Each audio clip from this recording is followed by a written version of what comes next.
Assalamualaikum warahmatullahi wabarakatuh.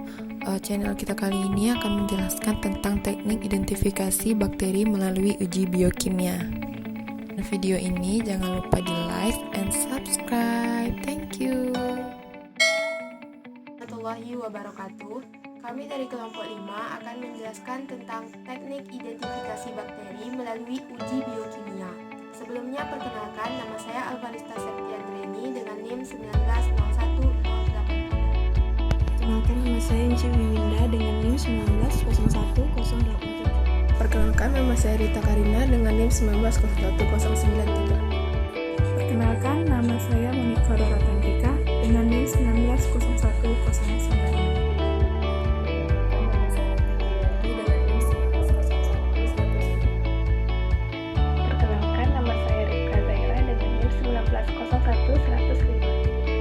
Bakteri melalui uji biokimia. Jadi, sebelum dilakukan uji biokimia, sampel akan diinokulasikan pada media diferensial atau selektif.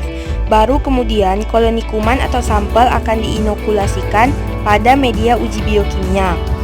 Jadi, uji biokimia bakteri merupakan suatu cara perlakuan yang dilakukan untuk mengidentifikasi dan mendeterminasi suatu biakan murni bakteri hasil isolasi melalui sifat-sifat fisiologinya.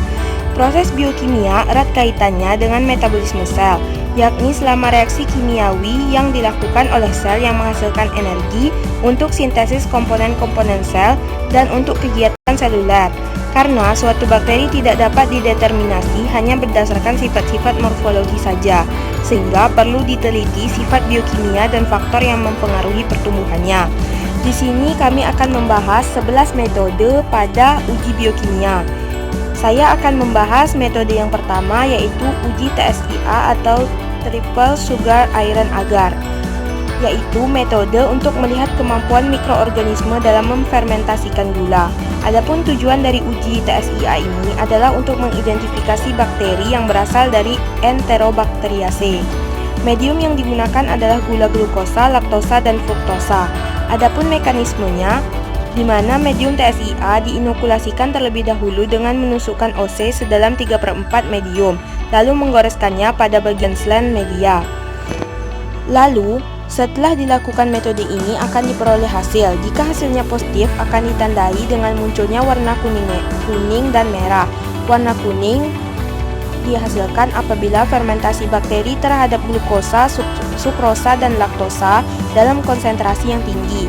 Sedangkan warna merah akan dihasilkan dalam konsentrasi yang rendah. Namun, jika sampel mengandung H2S, maka akan muncul endapan. Uji indol dan uji reduksi nitrat. Yang pertama saya akan membahas tentang uji indol, yaitu uji biokimia yang umum digunakan untuk membedakan Enterobacteriaceae dan genera lainnya. Tujuannya yaitu untuk mengetahui apakah suatu bakteri dapat menghasilkan gugus indol dari triptofan. Jadi, suatu bakteri yang memiliki enzim triptofanase akan mampu menghidrolisis triptofan menjadi produk-produk metabolis seperti indol, asam pirufat, dan amonia. Mediumnya yaitu SIM, yaitu sulfide indol motility. Sedangkan mekanismenya menginokulasikan biakan bakteri pada medium SIM, kemudian diinkubasikan selama 24-48 jam. Kultur ditetesi dengan 0,5 reagen kompak. Jadi, keberadaan gugus indol dapat dideteksi dengan menggunakan reagen kompak. Yang kedua yaitu tentang uji reduksi nitrat, yaitu metode untuk mengetahui adanya keberadaan nitrit dalam suatu media. Tujuannya yaitu mengidentifikasi bakteri yang menggunakan nitrat dan membedakan jenis mikroorganisme yang mampu mereduksi nitrat karena memiliki enzim nitrat reduktase. Mediumnya yaitu nitrat broth. Sedangkan mekanisme dari uji reduksi nitrat yaitu penambahan asam sulfanilat dan anantilamin yang akan bereaksi dengan nitri yang menunjukkan perubahan warna pada media yaitu merah atau merah muda. Jadi, pada tabel yang tidak menunjukkan perubahan warna ditambahkan bubut Zn untuk melihat reduksi nitrat menjadi nitrit. Jadi, reduksi nitrat terjadi pada kebanyakan bakteri anaerob, fakultatif, dan dengan menggunakan nitrit. Uji urasa adalah media diferensial yang dapat membedakan bakteri penghasil ekoenzim, yaitu enzim urasa. Tujuan dari uji urasa adalah mendeteksi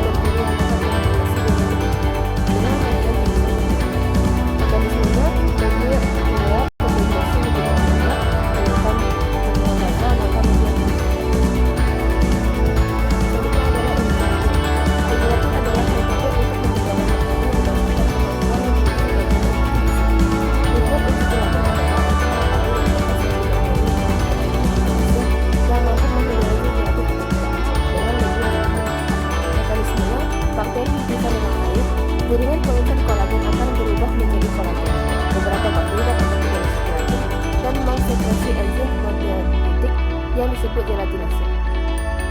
Kimia bakteri yang keenam yaitu uji oksidatif fermentatif. Metode untuk melihat kemampuan suatu bakteri dalam melakukan fermentasi dan oksidasi, dengan tujuan untuk membedakan mikroorganisme gram negatif berdasarkan pola oksidasi fermentasinya. Uji oksidatif fermentatif bertujuan untuk mengetahui apakah suatu bakteri mampu melakukan fermentasi dan oksidasi yang ditandai dengan munculnya warna kuning pada medium. Mediumnya yaitu oksidatif fermentatif basal ditambahkan dengan karbohidrat. Mekanismenya, organisme diinokulasi ke dalam dua tabung reaksi medium, yaitu medium of basal yang mengandung karbohidrat. Salah satu tabung ditutup dengan mengoleskan vaselin sehingga oksigen tidak akan masuk dan reaksi yang signifikan akan dapat diamati.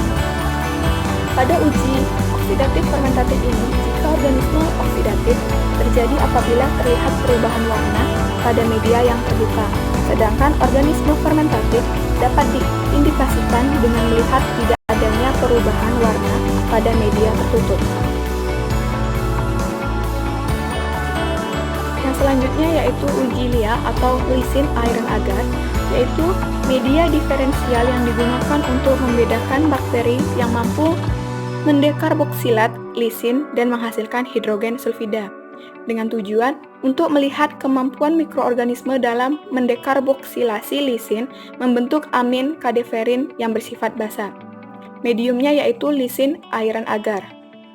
Mekanismenya, lysine iron agar dipadatkan pada suatu sudut, lalu diinokulasi dengan bakteri dengan menusuk agar dengan kedalaman jarak 1/4 inci dari bagian bawah tabung dan miring, lalu diinkubasi selama 18-24 jam.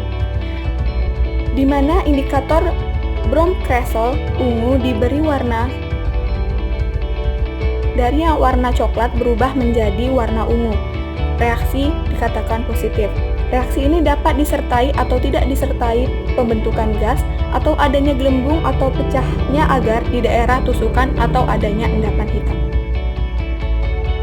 Selanjutnya ada uji gula, digunakan untuk melihat adanya kemampuan bakteri dalam memfermentasikan karbohidrat menjadi asam-asam organik, yaitu dengan adanya perubahan warna indikator yang terdapat dalam pemberian warna merah menjadi kuning, di mana mikroorganisme memperoleh energi dari substrat berupa karbohidrat yang selanjutnya difermentasi menjadi asam-asam organik, disertai atau tidak terbentuknya gas.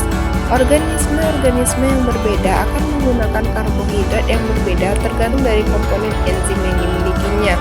Uji gula ini tujuannya untuk mengetahui bakteri yang memfermentasi karbohidrat. Selanjutnya, ada uji Siemens-Girard, metode untuk melihat kemampuan organisme enterik berdasarkan kemampuan memfermentasi sitrat sebagai sumber karbon. Nah, tujuannya untuk mengidentifikasi bakteri yang dapat memfermentasi sumber karbon. Mekanismenya dilakukan pembenihan dengan menggunakan indikator bromtimol biru, kemudian akan diamati terjadinya perubahan warna. Yang ke-10 itu ada uji oksidase. Yang dimaksud dengan uji oksidase merupakan metode untuk membedakan antara anggota-anggota dalam genus Seriadan Pseudomonas yang merupakan oksidase positif dan Enterobacteriaceae yang merupakan oksidase negatif. Tujuannya itu untuk membedakan bakteri berdasarkan aktivitas sitokrom oksidase. Mediumnya itu sitokrom oksidase. Jadi, sitokrom oksidase mengkatalis oksidase dari sitokrom yang tereduksi oleh oksigen molekular menghasilkan pembentukan H2O atau H2O2. Mekanismenya itu dengan penambahan reaksi uji T-aminodimetilanin oksalat terhadap koloni-koloni yang ditumbuhkan dalam media agar. Selanjutnya yang ke-11 yaitu uji katalase yang merupakan metode untuk mengetahui aktivitas katalase pada bakteri yang diuji. Tujuannya untuk mengetahui adanya enzim katalase yang dihasilkan oleh suatu bakteri untuk memecah H2O2 menjadi H2O dan O2. Mediumnya itu peroksida. Yang dimaksud dengan peroksida yaitu merupakan senyawa yang sangat berbahaya bagi bakteri karena merupakan gas yang bersifat toksik yang menyebabkan rusaknya sel-sel pada bakteri. Mekanismenya yaitu kultur diambil dengan OC secara aseptis dari agar miring, lalu digoreskan agar sel rata dan tidak bertumpuk, kemudian ditetesi dengan H2O2, kemudian ditutup dan selanjutnya diamati. Jadi untuk kesimpulan dari materi teknik identifikasi bakteri yaitu uji biokimia digunakan untuk mengidentifikasi bakteri. Dapat dilihat bahwa jenis bakteri dapat mengekspresikan atau menunjukkan karakternya tersendiri jika dilakukan dengan berbagai macam uji. Mungkin hanya ini yang dapat kami sampaikan. Lebih dan kurang kami mohon maaf dan kami ucapkan terima kasih. Wassalamualaikum warahmatullahi wabarakatuh.